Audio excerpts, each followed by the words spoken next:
नमस्कार साथियों, स्वागत है आपको मेरी इस क्लास में। आशा करते हैं आप एकदम मस्त होंगे और ज़बरदस्त होंगे, अपनी पढ़ाई को सुचारू रूप से कर रहे होंगे।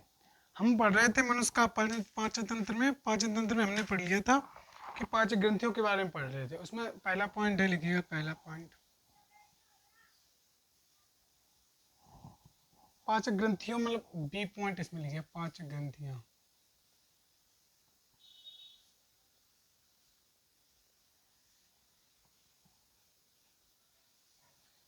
बी पॉइंट कौन सा है? पाचक ग्रंथियाँ। इसमें पहला पॉइंट लिखिएगा लार ग्रंथियाँ।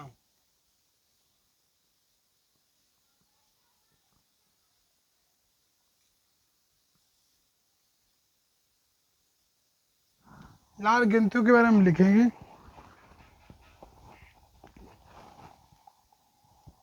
लार ग्रंथियों में लिखेंगे भोजन करते समय मुख में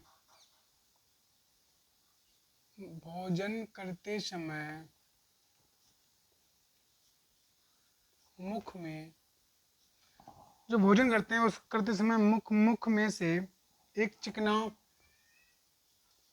एक चिकना एक चिकना तरल पदार्थ निकलता है।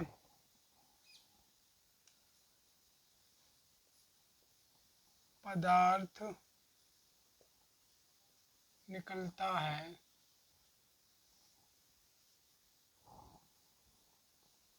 यह चिकना पदार्थ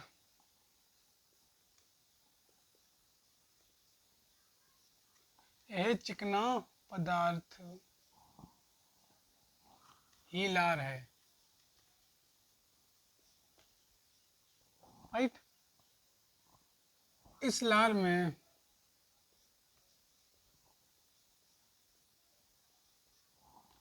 इस लार में पाचक ग्रंथियां, इस लार में पाचक रस, लार में पाचक रस होता है। क्या लार ग्रंथियां भोजन करते समय मुख में से, हम जब भोजन करते हैं तब हमारे मुख में से एक तरल पदार्थ सा निकलता है, चिकना सा तरल पदार्थ निकलता है। यह चिकना पदार्थ ही लार होता है। वो जो चिकना पदार्थ होता है वही लार होता है। इस लार में पाचक रस होता है। जो लार होती है उसमें पाचक रस होता है जिससे हमारा भोजन पचता है। पाचक रस होता है, ये भोजन को पचाने में सहायता करता है। ये भोजन को पचाने में सहायता करता है। राइट। क्या सहायता करता है भोजन को पचाने में? ये मतलब लाल ग्रंथियों में ये चिकना पदार्थ वो भोजन को पचाने में सहायता करता है। मुख के अंदर जीभ, जो मुख होती है, मुख के अंदर जीभ, मुख के अंदर जीभ के दोनों ओर तीन तीन लार ग्रंथियां होती हैं। तीन तीन लार ग्रंथियां होती हैं।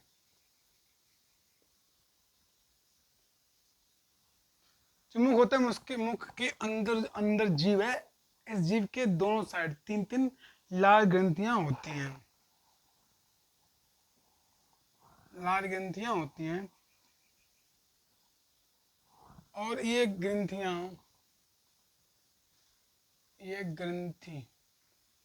ये लिखो, ये ग्रंथि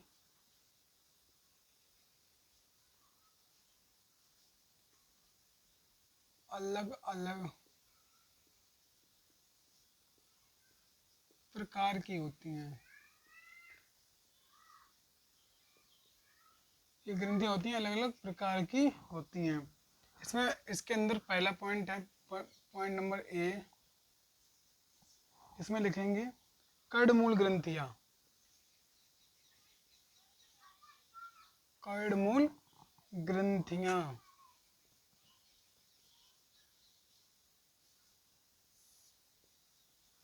कर्णमूल ग्रंथियां, कर्णमूल ग्रंथि के अंदर लिखेंगे, ये संख्या में दो होती हैं, ये संख्या में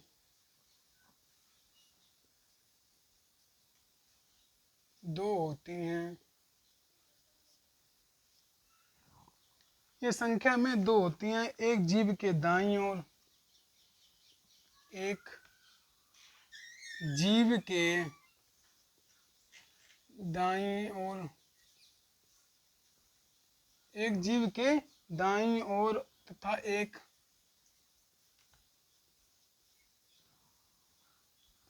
एक जीभ के बाईं ओर।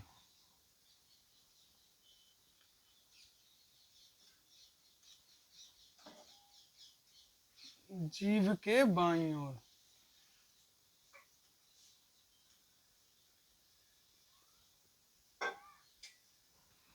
क्या कर्णमूल ग्रंथियां, ये संख्या में दो होती हैं, मतलब ये संख्या में दो होती हैं, इसमें से एक जीभ के दाईं ओर होती है लेफ्ट साइड और एक राइट साइड, दोनों मतलब लेफ्ट राइट दोनों साइड होती हैं, जो हमारे भोजन को पचाने में सहायता करती है, राइट। इसमें मतलब पाचक रस निकलता है, वो हमको मतलब हमारे भोजन में लिबट जाता है, हमारा भोजन है वो हमारे में जाके उसमें HCl क्या नाम हाइड्रोक्लोरिक अम्ल निकलता है, उससे भोजन को चूरमा बना के ऐसे चला हुआ पूरे डाइजेस्टिव सिस्टम से पचता हुआ निकल जाता है, राइट। अब सेकंड पॉइंट है इसमें बी, सेकंड पॉइंट में लिखिएगा जीवा जीव ग्रंथियां।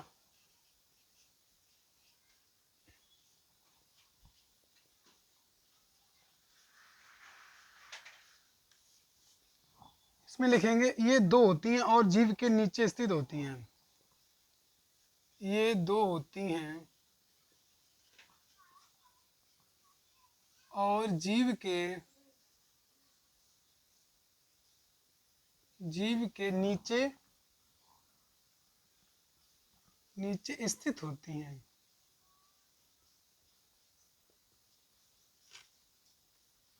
क्या है जिह्वा ग्रंथियां, ये मतलब जिह्वा ग्रंथियां ये जीभ के नीचे स्थित होती हैं, माना कि हमारी जीभ ये है टंग, एक तरीके की ये माना मेरे की टंग है, टंग माने क्या होता है, जीभ होती है, राइट। ये हमारी जीभ है,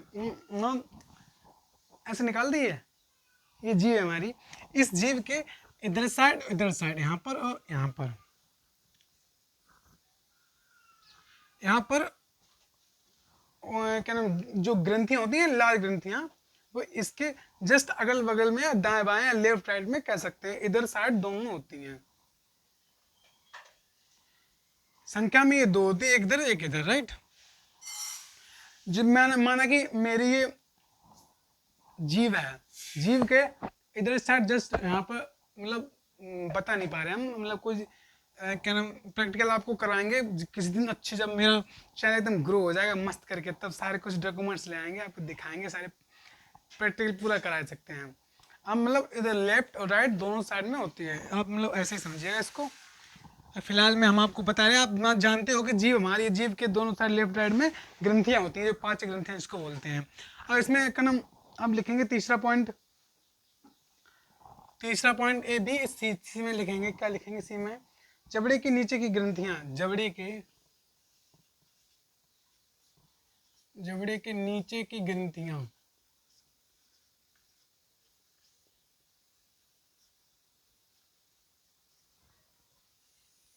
जबड़े के नीचे की ग्रंथि, इसमें लिखिएगा ये भी संख्या में दो होती हैं, ये भी संख्या में दो होती हैं, जबड़े की ग्रंथियां भी संख्या में दो होती हैं तथा जीभ के नीचे स्थित होती हैं, बात जीभ के नीचे स्थित होती हैं, जीभ के नीचे स्थित होती हैं, इसको लिखिएगा आप सभी लोग। मतलब ये भी संख्या में दो होती हैं और जीभ के नीचे स्थित होती हैं, जो जीवा ग्रंथि और जीव ग्रंथि जीव होती है, और जबड़ा के नीचे की ग्रंथियां को भी, ये दोनों मतलब सेम ही है, एक तरीके की दोनों सेम ही है, लेकिन क्वेश्चन आ सकता है जो कि ग्रंथियाँ कौन सी हैं, तो आपको बता सकते हैं, इसलिए मैंने आपको लिखवा दी। ये परीक्षा ओपीयू से बहुत ही इम्पोर्टेंट है, क्या बताएं हम आपको, ये अक्सर पूछा जाता है।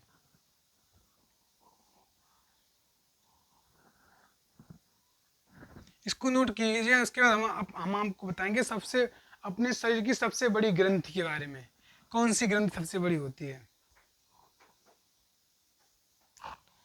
चलिए इसको मैं रूम करता हूँ, लिख लिया होगा आपने। हम आपको बताएंगे, ऐसा क्वेश्चन आ सकता है कि हमारे मानव शरीर की सबसे बड़ी ग्रंथि कौन सी होती है, तो आप क्या बोलोगे, आपको मालूम भी नहीं होगा तो आप क्या बताओगे, मेरे को मालूम है, मैं भी एग्जाम देने गया था, उसमें आया भी था। तो हमारे क्या कहते हैं, हमारे शरीर में सबसे बड़ी ग्रंथि कौन सी है, यकृत। यकृत हमारे शरीर की सबसे बड़ी ग्रंथि होती है। इसमें लिखिएगा नंबर दूसरा लाल ग्रंथि लिख दिया था। लाल ग्रंथि के अंदर हमने कर्णमूल ग्रंथि, जीवा ग्रंथि, जबड़े के नीचे ग्रंथियों के बारे में पढ़ लिया था। अब इसमें दूसरा पॉइंट है, वो तो उसके नीचे था, इसमें दूसरा पॉइंट है यकृत। यकृत ही अपने आप में ग्रंथि है, यकृत। यकृत में लिखिएगा, ये एक बड़ी ग्रंथि है, बोला हमने, यह एक शरीर की सबसे सबसे बड़ी ग्रंथि है, राइट। ये हमारे शरीर की सबसे बड़ी ग्रंथि है जो पित्त रस उत्पन्न करती है। ये क्या उत्पन्न करती है, जो पित्त रस होता है, जो पित्त रस उत्पन्न करती है।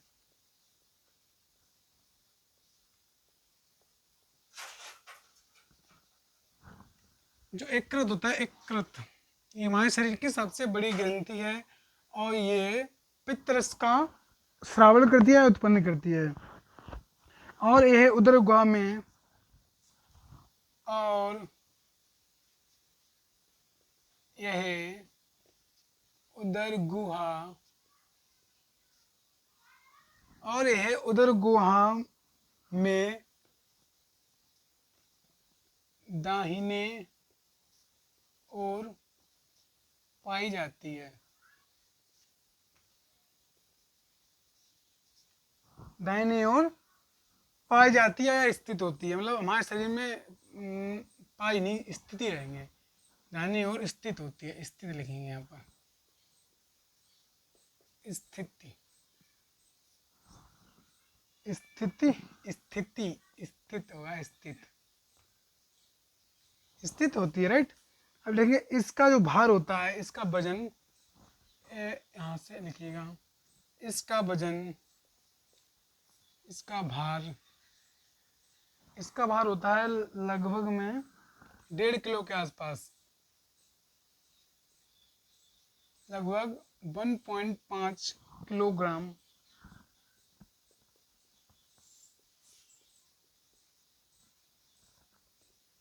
होता है। जो यकृत होती है, ये मोस्ट इम्पोर्टेंट पूछ सकता है कि हमारा क्या नाम, यकृत का वजन कितना होता है, तो आप बता सकते हैं 1.5 किलोग्राम होता है, मतलब 1.5 किलो, मतलब देसी भाषा में बोलेंगे हम 1.5 किलो, वैसे 1.5 किलोग्राम होता है, राइट। इसके ऊपर एक थैली सी लटकी रहती है, जो यकृत होता है इसके ऊपर में एक थैली सी लटकी रहती है, इसके ऊपर में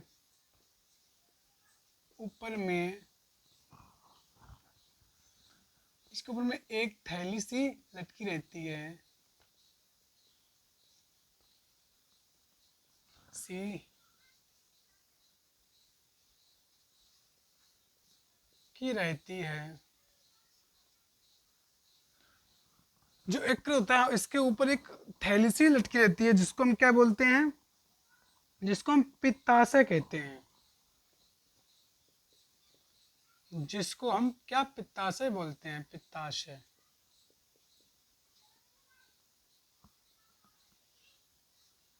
जिसको क्या कहते हैं, इसको पित्ताशय कहते हैं, राइट।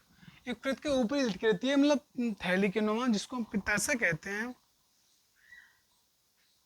और इसमें ही जो पित्तरस होता है वो एकत्रित होता है।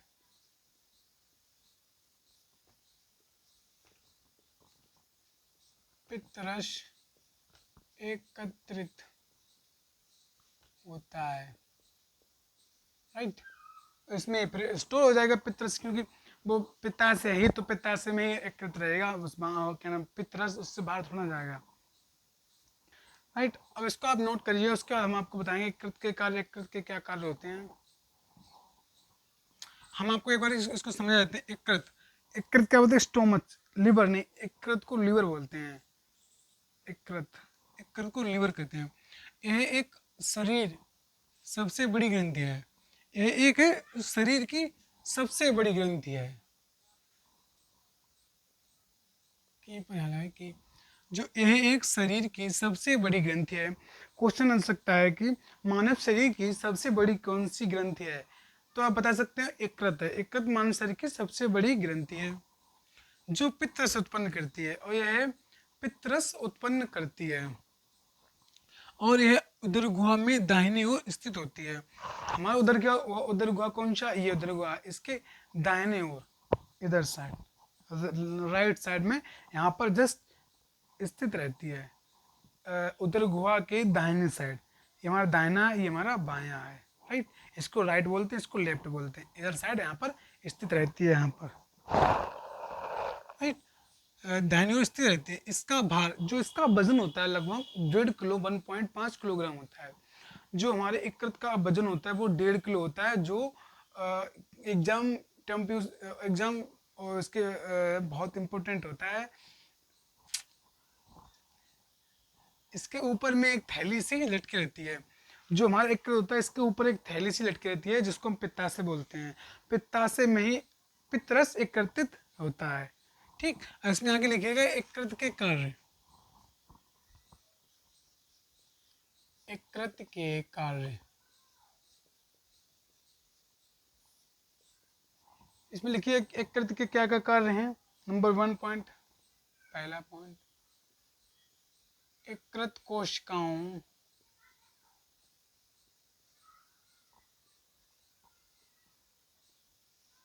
यकृत कोशिकाओं हिपेरिन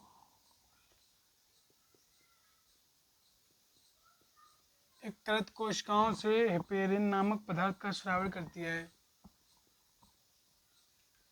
पदार्थ का श्रावण करती है। हिपेरिन नामक पदार्थ का श्रावण करती है। इसको इम्पोर्टेंट कह सकते हैं। हिपेरिन को पदार्थ का श्रावण करती है, जो रुधिर वाहिकाओं में रुधिर को जमाने से रोकता है। जो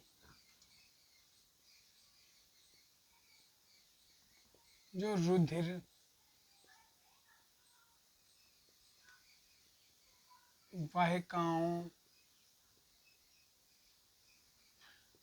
वाहिकाओं में रुधिर को जमने से रोकता है।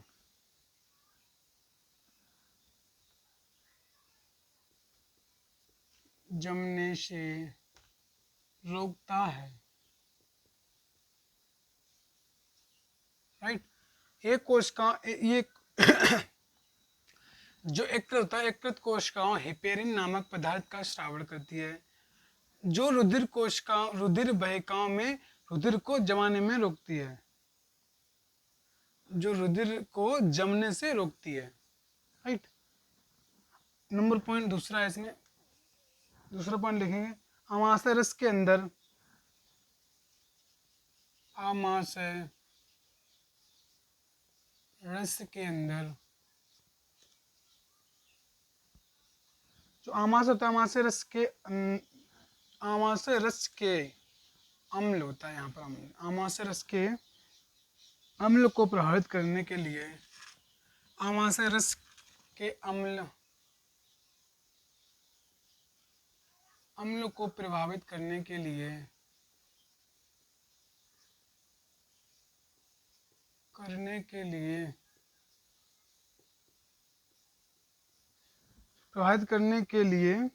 पित्त बनाता है।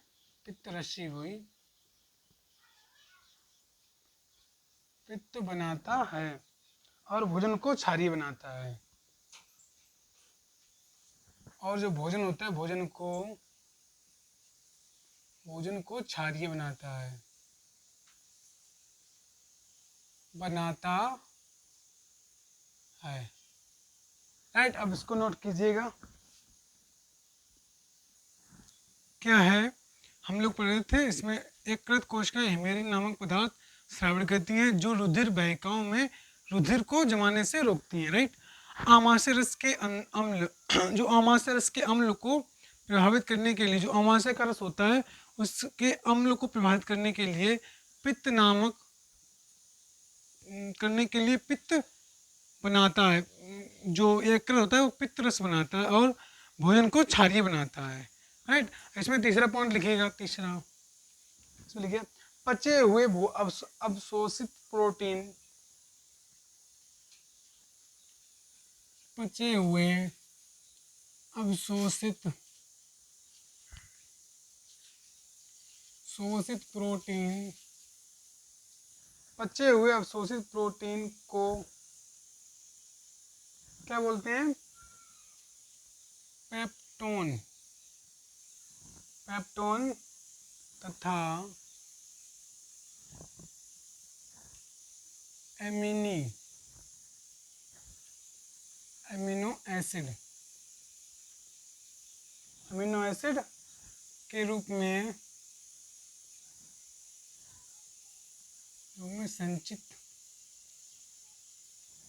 संचित रखता है। क्या संचित रखता है? क्या पचे हुए अवशोषित प्रोटीन को पेप्टोन तथा एमिनो एसिड के रूप में संचित रखता है। चौथा पॉइंट है बसा का, बस में लिखिए चौथा पॉइंट, बसा का पायसीकरण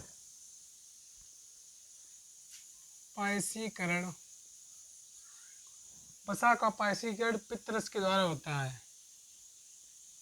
पित्तरस के द्वारा होता है। राइट, जो बसा होता है, बसा का पायसीकरण पित्तरस के द्वारा होता है। राइट, अब इसको लिखिएगा अच्छे से। एक और पॉइंट लिखिए। पांच पॉइंट आज करवा दे रहे हैं, फिर कल कराएंगे 5 पॉइंट। 5 के 4 पॉइंट बचेंगे। एक शरीर के, इसमें लिखिए एक शरीर के, एकृत शरीर के संचरण, एकृत शरीर के संचरण का 1/3 रुधिर, 1/3 रुधिर संचित रख रहा है, रखता है। मतलब 1/3 रुधिर होता है वो यकृत स्टोर कर रखे यकृत के पास हो जाता है। एक तिहाई रुधिर होता है वो बोल रहे हैं कि ये 1/3 रुधिर संचित करता है, क्या यकृत करता है। आप इसको लिखिएगा और आशा करते हैं आपको ये टॉपिक अच्छा लगा, इंटरेस्टिंग टॉपिक था। हम कल आप फिर यहाँ से स्टार्ट करेंगे। इसमें 5वां पॉइंट डालेंगे, छठा, 5 तो हो गए थे, छठा लिखेंगे इसमें। और उसके बाद हम अग्नाशय के बारे में बताएंगे, अग्नाशय ग्रंथि के बारे में। चलिए, हम आशा करते हैं आप मेरी क्लास को अच्छी लगी होगी। धन्यवाद। जय हिंद।